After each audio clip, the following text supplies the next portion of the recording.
नमस्ते मेरे प्यारे बच्चों, क्लास 10वीं के पदखंड का हिंदी का आपका दूसरा चैप्टर है प्रेम आईनी श्री राधिका। ठीक है, देखिए इसमें पहला प्रश्न क्या है, कौन सी कीर्ति रस खान की नहीं है।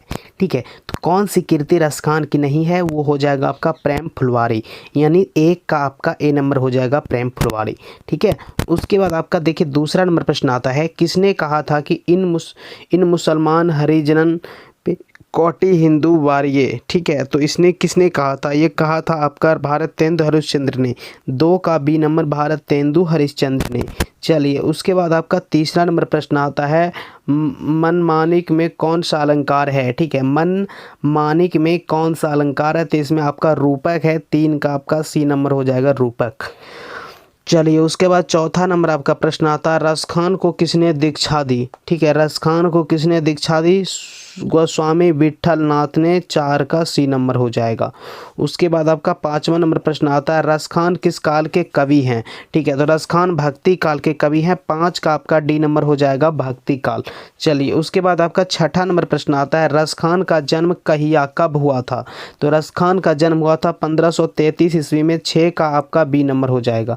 चलिए उसके बाद आपका नेक्स्ट प्रश्न आता है, अगला प्रश्न आपका आता है 7वां नंबर प्रश्न, 252 वैष्णवन की वार्ता के आधार पर रसखान का जन्म कहाँ हुआ था। ठीक है, तो 252 वार्ता के आधार पर रसखान का जन्म दिल्ली में हुआ था। 7 का आपका डी नंबर हो जाएगा।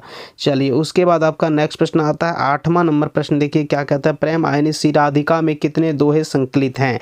तो प्रेम आईनी श्री राधिका में 4 दोहे संकलित हैं। 8 का आपका सी नंबर हो जाएगा 4 दोहे। ठीक है, उसके बाद आपका नेक्स्ट प्रश्न आता है 9 नंबर, करिल के कुंजन ऊपर वारों के अंतर्गत कितने संयवता संकलित हैं। देखिए कितने संवैया जो इसमें संकलित है ना, तो इसमें संकलित है आपका 1 संवैया, यानी 9 का आपका ए नंबर हो जाएगा। चलिए उसके बाद 10वां नंबर प्रश्न आता है, दान लीला में कितने छंद संकलित हैं। तो दान लीला में 11 छंद संकलित हैं। 10 का आपका बी नंबर हो जाएगा 11 छंद। चलिए उसके बाद आपका 11 नंबर प्रश्न आता है, राधा कृष्ण के संवाद को किस पद प्रबंध में संकलित किया गया है। किस पद प्रबंध में संकलित किया गया है, दानशिला में।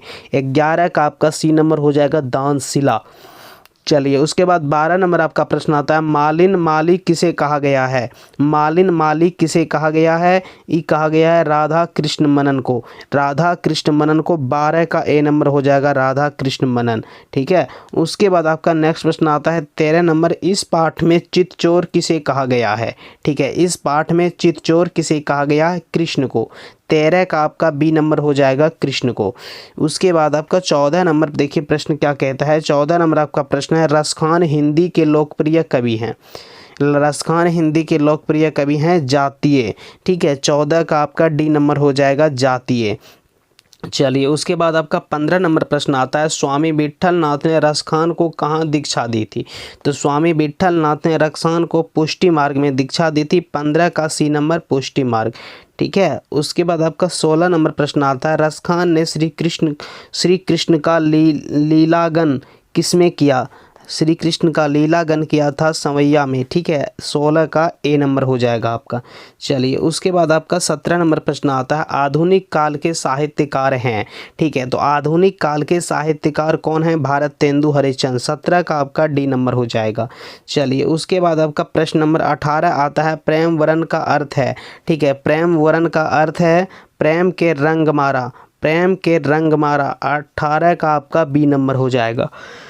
चलिए आपका 19 नंबर प्रश्न है, माली मालिन में कौन सा समास है। तो माली मालिन में द्वंद्व समास है। 19 का आपका डी नंबर हो जाएगा।